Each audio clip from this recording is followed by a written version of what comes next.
Hello everyone, ધોરણ 12 રસાયણ વિજ્ઞાનમાં પ્રકરણ નંબર 1 ઘન અવસ્થા એમાં આજે લેક્ચર નંબર 3. આજના લેક્ચરમાં આપણે સ્ફટિક લેટીસ અને એકમ કોષ વિશેની ચર્ચા કરીશું. તો ચાલો સમજીએ સ્ફટિક લેટીસ શું છે. આપણા ઘરમાં આપણે ભોંય તળિયા પર ટાઇલ્સો જે લગાવીએ છે એની રચના જોઈ હશે કે એક પછી એક સમાન પ્રકારની ટાઇલ્સો પુનરાવર્તિત થતી જોવા મળે છે. એ જ વસ્તુ મેં અહીંયા બોર્ડ પર દર્શાવી છે. સમજો કે આ બધી ટાઇલ્સ છે, એક સમાન ટાઇલ્સ છે અને એક પછી એક પુનરાવર્તિત થતી જોવા મળે છે, જે આપણા ઘરના ભોંય તળિયા પર લગાવેલી હોય છે એના જેવી. બરાબર, બધી ટાઇલ્સ એક સમાન છે આપણે એવું માની લેવાનું. હવે એ દરેક ટાઇલ્સ પર કોઈક જગ્યાએ હું એક બિંદુ દર્શાવું. બરાબર, જનરલી આપણે ટાઇલ્સના મધ્યમાં, દરેક ટાઇલ્સના મધ્યમાં આ બિંદુ દર્શાવીએ તો એક ચોક્કસ પ્રકારની આ બિંદુઓની ગોઠવણી આપણને જોવા મળે. બરાબર છે, મેં બધી ટાઇલ્સના મધ્યમાં એક બિંદુ દર્શાવ્યું. બરાબર, હવે આપણે એવું વિચારવાનું છે અહીંયા જોઈને કે આમાં ટાઇલ્સ નથી, ફક્ત આપણે બિંદુઓ પર ફોકસ કરવાનું છે. તો કેવી રચના થાય, કેવી ગોઠવણી થાય, તો એ બાજુએ દર્શાવ્યું છે. જો ફક્ત આપણે બિંદુઓ જોવાના હોય તો બિંદુઓની આપણને આવી ગોઠવણી જોવા મળે. બરાબર, ફક્ત બિંદુઓ. આ જે બિંદુઓ છે એ બિંદુઓને આપણે લેટીસ બિંદુઓ તરીકે ઓળખીએ છીએ. શું કહે છે આપણે એને? લેટીસ બિંદુ તરીકે ઓળખીએ છીએ. બરાબર, હવે આ જે લેટીસ બિંદુઓ છે આવી એની ગોઠવણી જોવા મળે અવકાશમાં તો એને અવકાશ લેટીસ અથવા સ્ફટિક લેટીસ તરીકે ઓળખવામાં આવે છે.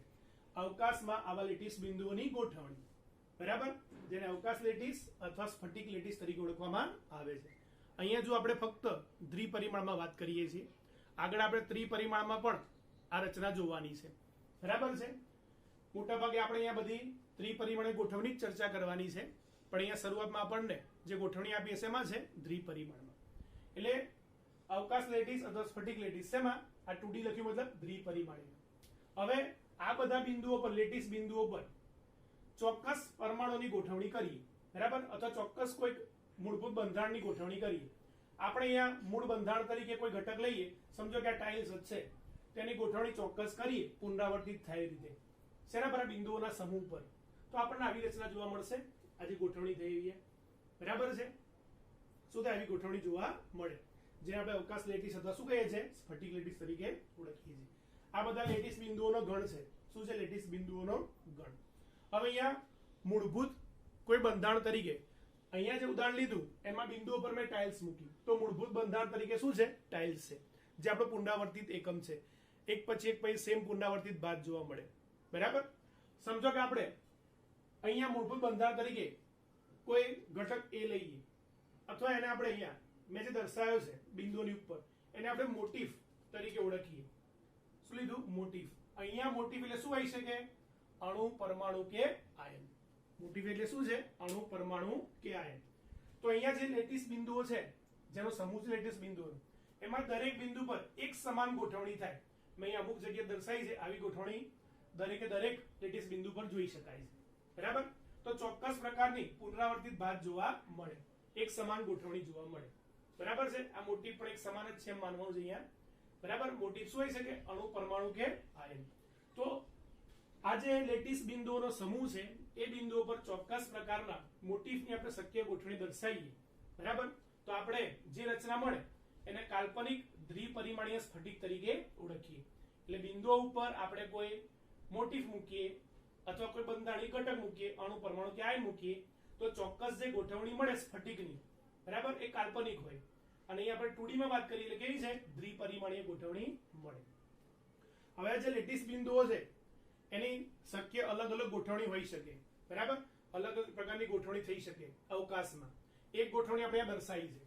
શું છે? એક બિંદુ નીચે બીજો બિંદુ, એક્ઝેક્ટ નીચે બધા બિંદુઓ દર્શાવ્યા છે. દરેકે દરેક હરોળમાં જુઓ તો બિંદુઓ સેમ ટુ સેમ એક્ઝેક્ટ નીચે છે. બરાબર, સમજો કે આ લેટીસ એ છે. આ જે લેટીસ દર્શાવ્યું છે એ લેટીસ બંધારણ એ છે.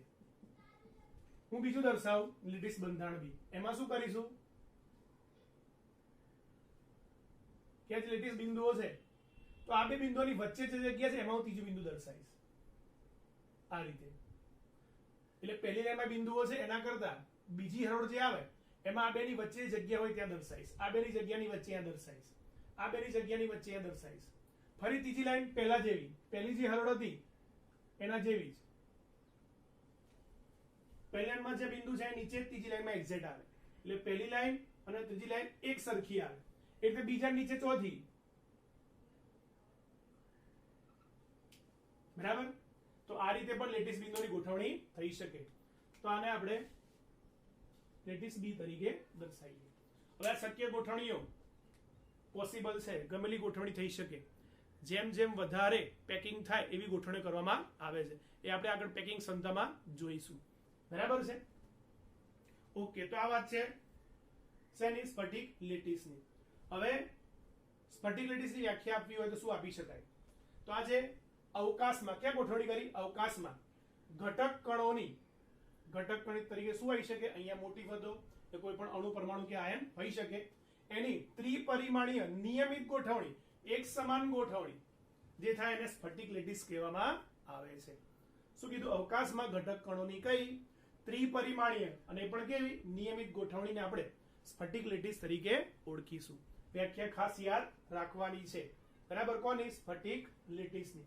અવકાશમાં ઘટક કણોની ત્રિપરિમાણીય નિયમિત ગોઠવણી થાય એને આપણે શું કહીશું? સ્ફટિક લેટિસ તરીકે ઓળખીશું. આ જે સ્ફટિક લેટિસ છે એની લાક્ષણિકતાઓ શું? તો સ્ફટિક લેટિસનું પ્રત્યેક બિંદુ, આ જે પ્રત્યેક બિંદુ છે એને આપણે લેટિસ બિંદુ અથવા લેટિસ સ્થાન તરીકે ઓળખીએ. લેટિસ બિંદુ કહેવાય અથવા એને લેટિસ સ્થાન તરીકે ઓળખવામાં આવે છે. લેટિસ બિંદુ કહેવાય તો શું કહેવાય? લેટિસ સ્થાન તરીકે ઓળખવામાં આવે. બીજી લાક્ષણિકતા શું? આ જે પ્રત્યેક બિંદુ છે, બરાબર, એના પર શું સમજવાનું? દરેક ઘટક કણની ચોક્કસ ગોઠવણી થયેલી હોય. એ ઘટક કણ તરીકે પરમાણુ, અણુ કે આયન કોઈ પણ હોઈ શકે. પ્રત્યેક બિંદુએ શું હોય? ચોક્કસ ઘટક કણની ગોઠવણી થાય. બરાબર?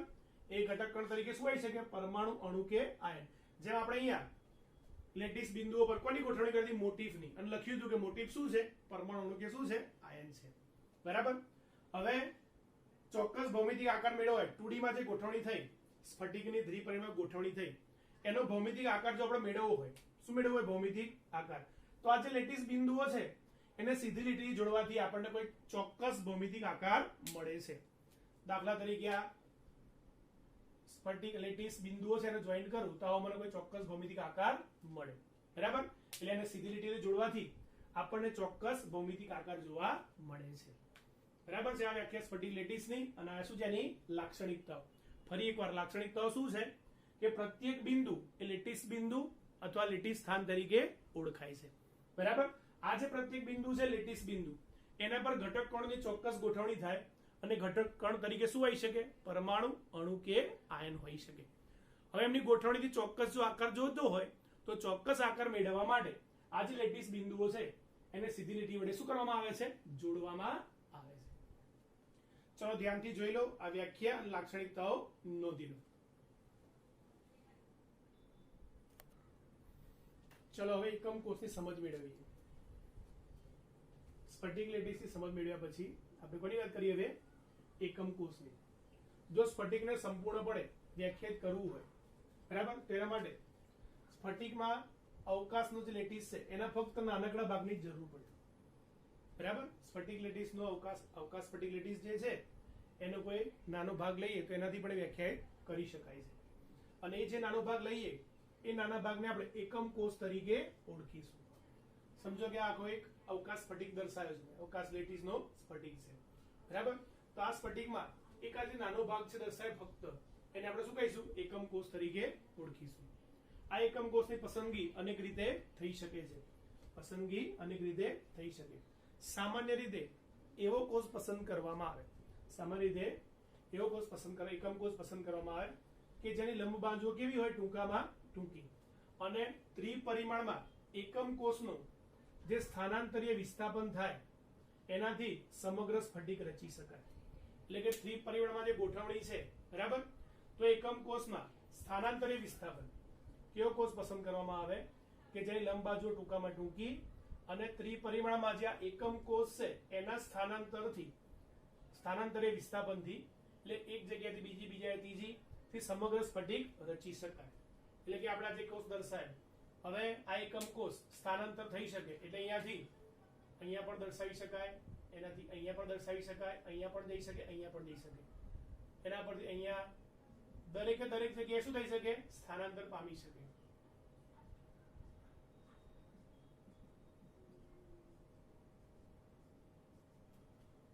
આ એકમ કોષ સ્થાનાંતર પામી એવી પુનરાવર્તિત રચના આખી બનાવે. બરાબર? એ સ્થાનાંતર પામી દરેક જગ્યાએ પણ જઈ શકે છે. બરાબર? લખ્યું સ્થાનાંતરીય વિસ્થાપનથી સમગ્ર સ્ફટિક રચી શકાય છે. તો હવે એકમ કોષની વ્યાખ્યા ખરેખર શું આપી શકાય? તો ઘન પદાર્થોની સ્ફટિક જાડી રચનામાં, ઘન પદાર્થોની કઈ રચનામાં? સ્ફટિક જાડી રચનામાં ઘટક કણોની, કોની? ઘટક કણોની નિશ્ચિત પ્રકારે થયેલી ગોઠવણીથી, નિશ્ચિત પ્રકારે થયેલી ગોઠવણીથી જેનું અનેક વખત પુનરાવર્તન થતા, જેનું શું થાય? અનેક વખત પુનરાવર્તન થતું જાય. બરાબર? સમાન પ્રકારનો આપણે શું કરીએ? અણુ પરમાણુ ક્યાંય પેટીસ બિંદુ ઉપર ગોઠવીએ છીએ, જેનું વારંવાર શું થાય છે? પુનરાવર્તન થાય છે. અનેક વખત પુનરાવર્તન થતા સ્ફટિકનો અણુ બને છે. અને આ જે સ્ફટિકનો અણુ બને એ સ્ફટિકની બધી જ લાક્ષણિકતાઓ અને ભૌમિતિક આકાર દર્શાવે છે. એ સ્ફટિકની બધી જ લાક્ષણિકતાઓ અને ભૌમિતિક આકાર દર્શાવે છે, જેને આપણે એકમ કોષ તરીકે ઓળખીએ છીએ.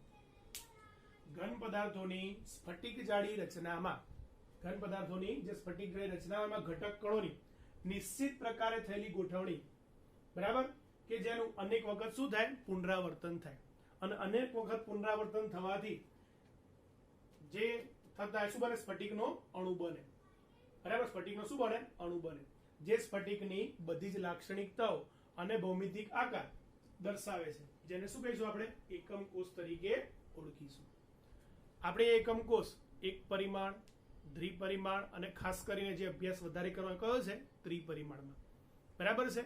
તો આ વ્યાખ્યા નોંધી લો. પછી આપણે આગળ એક પરિમાણ અને દ્વિપરિમાણ એકમ કોષની ચર્ચા કરી. ચલો, એક પરમાણુય એકમ કોષની ચર્ચા કરી. હવે એક પરિમાણની વાત કરતા હોય તો ઘટક કણો આ રીતે એક જ દિશામાં ગોઠવાયેલા જોવા મળે. બરાબર? કોની વાત કરીએ? એક પરિમાણની વાત કરતા હોય ત્યારે. બરાબર? હવે અહીંયા આ જે ઘટક કણો છે એના વચ્ચેના અંતરની જરૂર પડે આપણે અહીંયા, કે બે ભાઈ ઘટક કણો છે એમના વચ્ચે અંતર કયું છે? એક જ. તો અહીંયા ફક્ત એક જ પ્રાચલની જરૂર પડે. પ્રાચલ મતલબ પેરામીટર્સ. પ્રાચલ મતલબ શું છે? પેરામીટર્સ. એક જ પેરામીટર્સની જરૂર પડે. બરાબર? પેરામીટર પ્રાચલ શું છે? તો લંબાઈ, પહોળાઈ, ઊંચાઈ, પછી જે અક્ષો એમના વચ્ચેના ખૂણા, આ બધા આપણા પ્રાચલ તરીકે ઓળખાય. અહીંયા ફક્ત લંબાઈની જરૂર પડશે. બરાબર? કારણ કે કણો કોઈ એક જ દિશામાં ગોઠવાયેલા છે. એટલે આ એક પરિમાણીય એકમ કોષ, જેમાં આ એક જ શક્યતા આવે. પછી વાત કરીએ દ્વિપરિમાણીય એકમ કોષ.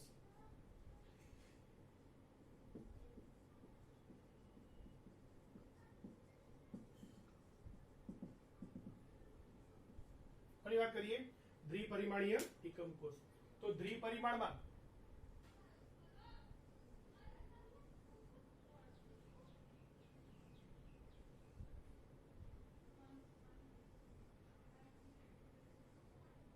કણોની ગોઠવણી આ રીતે બે પરિમાણમાં શક્ય બને. બરાબર છે? એના આધારે અહીંયાના અલગ અલગ પ્રકાર પડે છે. અહીંયા પણ આપણે એના 3 પ્રાચલોની જરૂર પડશે. કેટલા પ્રાચલો? 3 પ્રાચલો. એક એની લંબાઈ હશે, એક એની પહોળાઈ હશે, અને એક એમના વચ્ચેનો ખૂણો હશે. શું હશે? સમજો કે બે પ્રાચલ, બે બિંદુ જોડે અહીંથી આમ અને આમ. બરાબર? સમજો કે આ એ છે, આ બી છે, અને એમના વચ્ચેનો ખૂણો આપણે શું દર્શાવીએ? થીટા. તો આપણે 3 પ્રાચલો એ, બી અને થીટા, એટલે કે લંબાઈ, પહોળાઈ અને એમના વચ્ચેના ખૂણાની જરૂર પડશે. બરાબર? ચલો જોઈએ કેટલા પ્રકારની શક્યતાઓ છે. એમાં સૌથી પહેલી જોઈએ, સૌથી પહેલી શક્યતા દ્વિપરિમાણમાં ચોરસ રચના. કઈ રચના? ચોરસ. તો ચોરસ રચના ધરાવતો એકમ કોષ. બરાબર? તો હવે ચોરસ રચના કેવી શક્ય બને? તો આની અંદર જે આકૃતિ દર્શાવીએ આમ કરી આપણે જોડ દઈએ આમ, તો આ રચના કેવી બને? ચોરસ રચના બને. બરાબર? જેમાં અહીંયા એ અને બી બંને કેવા હશે? સરખા હશે. બરાબર? અને એમના વચ્ચેનો જે ખૂણો આવે આ થીટા, એ થીટા કેટલો હશે? 90. બરાબર? ચોરસ રચના જે બને એમાં ए અને बी બંને કેવા આવશે સરખા a = b અને θ એમનો કેટલો આવશે 90 કેટલો આવશે 90 θ 90 બરાબર બીજી શક્યતા એવી છે લંબચોરસ કયો છે લંબચોરસ બરાબર તો લંબચોરસ રચનામાં હું ડાયરેક્ટ દર્શાવતી રચના હોઈ શકે બરાબર આ લંબચોરસ રચના શક્ય બને હવે a અને b તમે જોશો તો સરખા આવશે નહીં પણ ખૂણો કેટલો આવશે 90 તો a is not equal to b but theta is equal to કેટલો 90 બરાબર આ બીજી રચના છે લંબચોરસ ત્રીજી રચના જોઈએ ષટકોણીય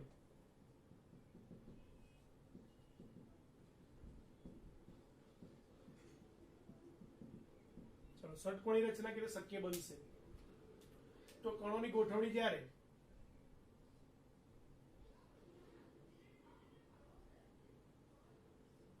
હવે જો આ બેની વચ્ચે અહીંયા બીજા સ્તરમાં હું ગોઠવીશ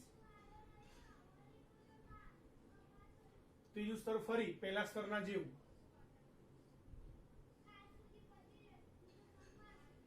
ફરી ચોથું સ્તર કોના જેવું બીજા જેવું જેવું પહેલું સ્તર છે એવું ને એવું સેમ ત્રીજું સ્તર છે અને જેવું બીજું છે એવું ને એવું સેમ કયું છે ચોથું સ્તર છે બરાબર આના આપણે ષટકોણીય રચના મેળવવી હોય તો આપણે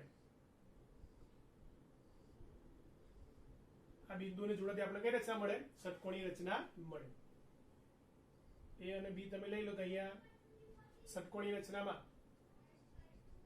a અને b બંને કેવા હશે સરખા હશે a = b તો આપણે 2D માં વાત કરીએ છીએ અહીંયા થીટા કેટલો હશે એનો 60 હશે બરાબર થીટા કેટલો હશે 60 આમ તો જોવા જઈએ થીટા નો 120 3 ડાયમેન્શનલ વાત કરતા હોઈએ તો ખૂણો એનો કેટલો થશે 120 ડિગ્રી નો થશે બરાબર અહીંયા આને જરા हम समझने का प्रयत्न करिए तो भाग अलग ले लिए तो અહીંયા थीटा કેટલો જોવા મળશે 60 જોવા મળશે કારણ કે આપણે શેની વાત કરવાની ફક્ત 2D ની વાત કરવાની છે તો આ છે ષટકોણીય રચના બરાબર પહેલી ચોરસ બીજી લંબચોરસ ત્રીજી કઈ રચના છે ષટકોણીય ચોથી વાત કે રોમ્બિક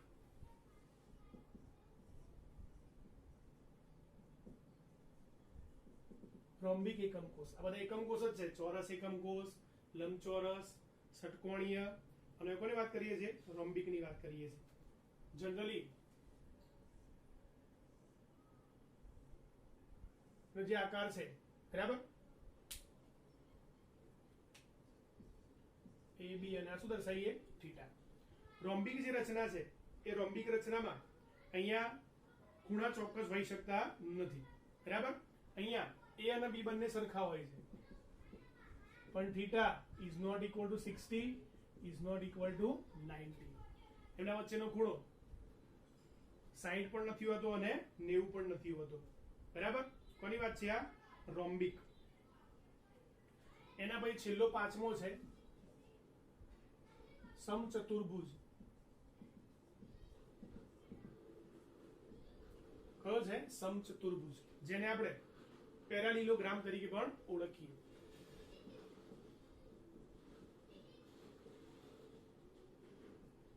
પેરાલિલોગ્રામ તરીકે પણ ઓળખીએ છીએ જનરલી એની રચના આ પ્રકારે જોવા મળશે બરાબર છે સૌથી મોસ્ટ અનસિમેટ્રિકલ કયો છે પેરાલિલોગ્રામ સમચતુર્ભુજ મોસ્ટ અનસિમેટ્રિકલ મોસ્ટ અસમમિત સૌથી વધારે અસમમિત કયો છે પેરાલિલોગ્રામ સમચતુર્ભુજ બરાબર છે આ સમચતુર્ભુજ છે એમાં a અને b સરખા હોતા નથી પરંતુ થીટા કેટલો હશે 90 જોવા મળશે કેટલો જોવા મળશે થીટા 90 જોવા મળશે બરાબર અહીંયા ખાસ યાદ રાખવાનું કે આ જે છે ખૂબ જ પેરાલિલોગ્રામ એટલે સમચતુર્ભુજ ખૂબ જ કેવો છે અસમમિત ખૂબ જ અસમમિત છે બરાબર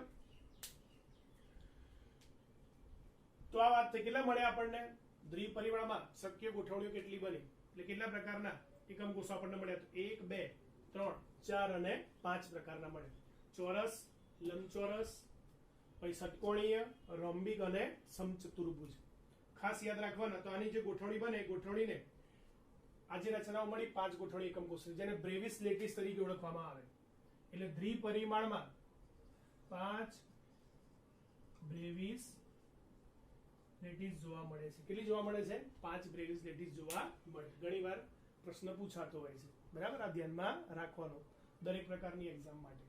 અને બ્રેવિસ શબ્દ કેમ આપ્યો છે? તો ફ્રેન્ચ ગણિતશાસ્ત્રી બ્રેવિસે આની સમજ આપી હતી, તો એના નામ પરથી બ્રેવિસ લેટિસ એવું લખવામાં આવે છે, બરાબર. તો આ વાત થઈ એક પરિમાણમાં એકમ કોષ અને આ દ્વિપરિમાણમાં, બરાબર. તો આપણે આજે સ્ફટિક લેટિસ અને એકમ કોષની વાત કરી. ખાસ કરીને બંનેની વ્યાખ્યા, બરાબર, એમની ગોઠવણી શક્ય કેવી રીતે બને ધ્યાનમાં રાખવાનું. તો આ ધ્યાનથી જોઈ લો અને નોંધી લો. આના પછીના લેક્ચરમાં આપણે ત્રિપરિમાણમાં એકમ કોષો અથવા એની ગોઠવણી ચર્ચા કરીશું.